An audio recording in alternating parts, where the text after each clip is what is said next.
It's a good question, two components, right? First, we did take an extraordinary step where we suspended the permitting process for the APA and DEC to expedite the emergency repairs.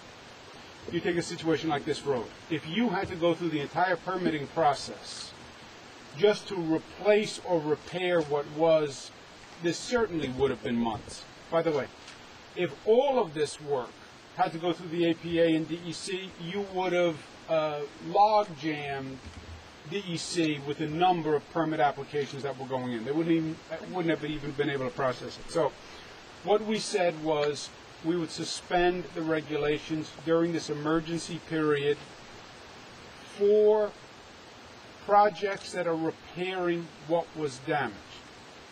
The theory is you're just replacing what was. There's not a question of new construction. It's just repairing what was. So to the extent it was a repair of the damage done, we would suspend the rules. Longer term, there is a balance in all of this. There are regulations which are good ideas, which are prophylactic, and then there's the reality of development that has to be done, maintenance that has to be done, business that has to be done. And that balance has to be done on a case-by-case basis and on a day-to-day basis. And I understand there have been periods and there are feelings, well, it's too restrictive. Some people say it's too lax. But that's a calibration and a balance that has to be reached on a case-by-case basis constantly. But I am happy and proud of the suspending of the regulations for the emergency work, because that's made a big difference, not just here, but in projects all across the North Country. Governor, I think Brandon Douglas is pushing to have a buyout down in Osceola Court.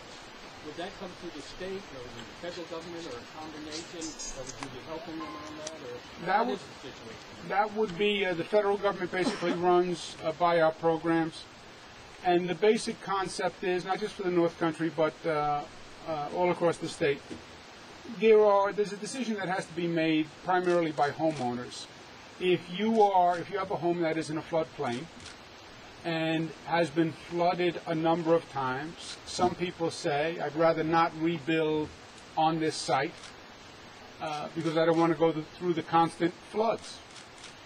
And some people make the decision that they'd rather not rebuild on site, they'd rather move.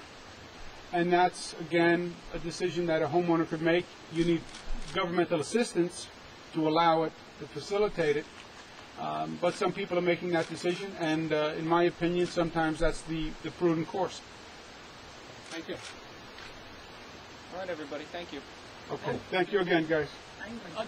Governor, just one more thing. Are you? Good for you. Well, good thing we got the road done.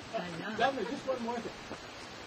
President Obama made a speech last night about getting people back to work. What do you think? We're doing it. We're all for it. And we've been focusing on that in Albany, the Assemblywoman, the Senator, myself. We've been working on that from the state government side since January 1. That's part of why we got the budget done. That's one of the reasons we pushed so hard to get the budget passed with no new taxes, to remake New York State as a business-friendly state. And we wake up every morning with just that in mind. To the extent the President and the Congress get this national economy back on the right track, all the better for this state and the country. Thank you all very much. Thank you.